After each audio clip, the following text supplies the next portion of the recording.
గౌతమ్ అదానీపై చర్యలకు చంద్రబాబు గారికి ఖచ్చితమైన సమాచారం కావాలట. సమాచారం ఉంటే చర్యలు తీసుకుంటారట.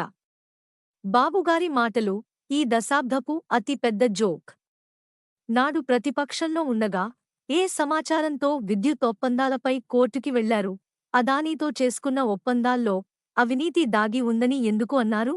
అదానీ పవర్ ఎక్కువ రేటు పెట్టి కొనడంతో రాష్ట్ర ప్రజలపై ₹1,00,00,000 భారం పడిందని ఎందుకు చెప్పారు? అని వైఎస్ షర్మిల నిలదీశారు. ప్రతిపక్షంలో ఉండగా అదానీ మీకు శత్రువు.